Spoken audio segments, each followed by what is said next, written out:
예, 안녕하십니까. 예, 이번 시간은 우리가 9장 그 아이디어 발상법에 관한 문제를 풀어보도록 하겠습니다.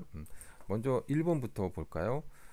광고 아이디어의 발상과 거리가 먼 것은 그랬습니다.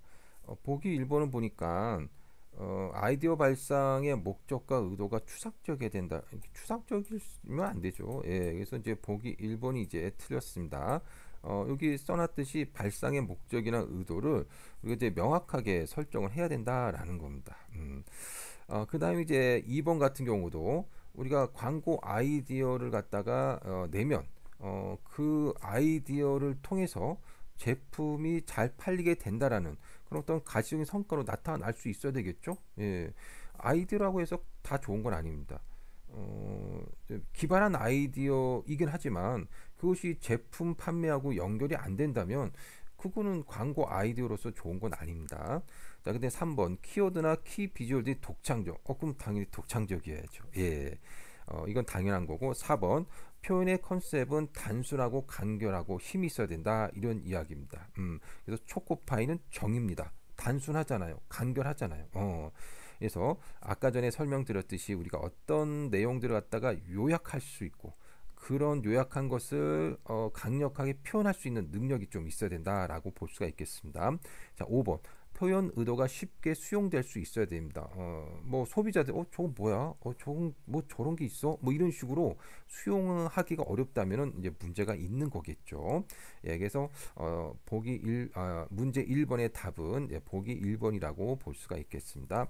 자, 2번 광고 아이디어의 발상 목적과 의도가 추상적일수록 했는데 이거 우리가 방금 전에 풀어봤던 문제라고 볼 수도 있겠네요. 예, 어쨌든 1번 문제에서 했던 건데 이건 이제 틀린 거죠. 예, 틀렸습니다. 예, 추상적인 게 아닙니다. 그래서 발상의 목적이나 의도를 명확하게 우리가 설정을 해야 되겠습니다. 자, 그 다음에 3번 광고 아이디어에 관한 좋은 발상을 하기 위해서는 어떻게 되느냐?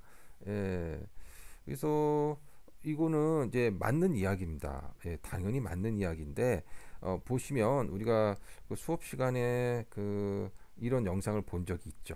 예, 그래서 정재승 교수님이 우리가 창의적이 되려면 어떻게 되느냐?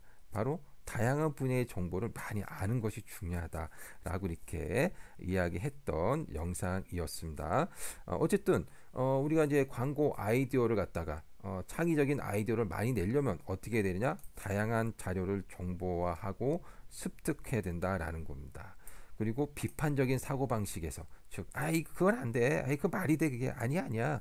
라는 사고방식에 좀 벗어나서 그런가? 그럴 수도 있겠다. 한번 해볼까? 뭐 이런 어떤 사고방식을 좀 가져야 된다라고 볼 수가 있겠습니다. 자, 그 다음에 4번 보도록 할게요. 4번은 스스로 원해서 해야지만 좀 창의적인 광고가 나온다라는 거고요.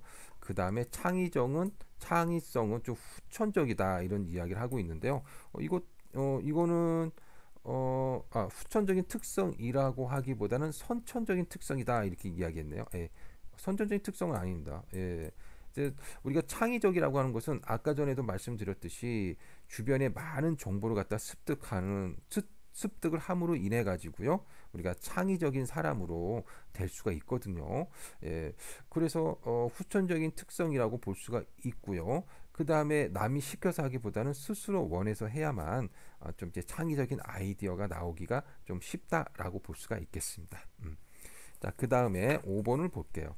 광고 아이디어의 발상 요건과 거리가 가장 먼 것은 그랬습니다.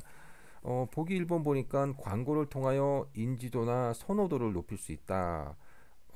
어찌 보면 당연하죠. 예, 우리가 광고를 통해서 내가 광고하는 제품들의 인지도나 선호도가 높아질 수 있게끔 아이디어를 우리가 구상을 해야 되는 거죠. 예, 오히려 그 광고를 봤더니 선호도가 낮아졌다. 그러면 안 되겠습니다. 자, 2번 광고를 통하여 구매 행동이 가시적인 성과로 아까도 말씀드렸듯이 아무리 기발한 아이디어라고 할지라도 이것이 실제적으로 판매 증가에 도움이 안 되는 거라면 그건 좋은 광고 아이디어가 될 수가 없는 거죠. 자, 3번 표현의 컨셉은 복잡하고 다양해야 된다라고 했는데 복잡하면 안 되죠. 예, 단순하면서도 간결하고 해야 된다라는 겁니다.